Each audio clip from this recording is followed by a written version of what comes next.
ډېره سخته واوره ورېدلې وه. یوه ښځه چې موټر یې چلاوه ناڅاپه د موټر ټایر پنچر شو. ښځه له موټره راکوز شوله. دا چې هغې سره د ټایر د بدلولو وسایل نه ول نو هر چاته یې د مرستې لپاره لاس ونیو مګر هېڅوک هم ورته ونه درېدل. ښځه ډېره ناهیلې شوله، په سړک باندې ولاړه وه. په دې وخت کې یو ځوان راغی چې ډېر زوړ موټر یې و. ښځې ته وویل چې څه مشکل ده. ښځې ورته خپل مشکل بیان کړ. نو دې ځوان ورته وویل چې ته دننه موټر کې کښېنه، زه په 5 دقیقو کې ستا ټایر بدلوم. نو ځوان ډېر په چټکۍ سره دا ټایر بدل کړ. ښځه هم ډېره خوشحاله شوله او 100 روپۍ ځوان ته ونیولو. ځوان ورته وویل چې نه، دا کار ما د پیسو لپاره نه ده کړی بلکې د انسانیت لپاره مې کړی، خو یو کار ته وکوه، د ما په رقم ته هم له بل چا سره مرسته وکړه. د همدې خبرې سره ځوان روان شو. نو ښځه هم روانه شوله.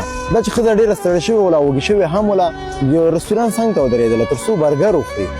کله چې ګرسونې ته غږ وکړ نو ګرسونه ډېر په تکلیف وله، ځکه چې هغه میله-داره وله. ګرسونې ډېر په تکلیف سره دې ته برګر راوړ.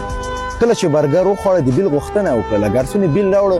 په بیل کې $4 نوشته شوي ول چې د دې برګر قیمت و.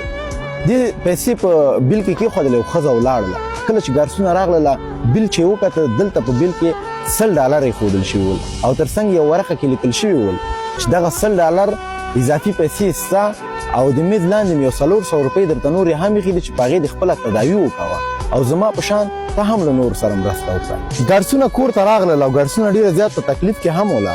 کله چې خاوند کور ته راغی نو چې ښځه وکتله چې ډېره زیات په تکلیف کې ده نو ډېر په مایوسۍ ویلې چې نن مې کار هم نه ده کړی او کوم کار چې مې وکړو په هغه مې هم لږه سودا راوړله او موټر مې هم ډېر زوړ ده، چا وانه خیسته تر څو ستا درملنه وکړم. نو ګرسونې خپل خاوند ته ټوله کیسه وکړله چې نن په رستوران کې یوې ښځې ما ته پیسې راکړلې او په کاغذ کې نوشته کړي هم ول چې زما په شان ته هم له نور سره مرسته وکړه. نو د دې خبرې په اورېدو سره د خاوند په سترګو کې اوښکې راغللې. پوهېږې چې ولې؟ ځکه چې خاوند یې هماغه ځوان و چې د دې ښځې د موټر ټایر یې بدل کړی و. نو پیغام الله جل جلاله تل د نیکانو سره مل وي. په کوم لاس چې ته مرسته کوې په هماغه لاس درته الله جل جلاله د مرستې عوض درکوي. نو کله چې تا له یو مسلمان سره مرسته وکړه دا مه وایه چې زما په مال کې به کمبود راشي، بلکې ستا په مال کې به الله تعالی 10 چنده نور هم برکت واچوي.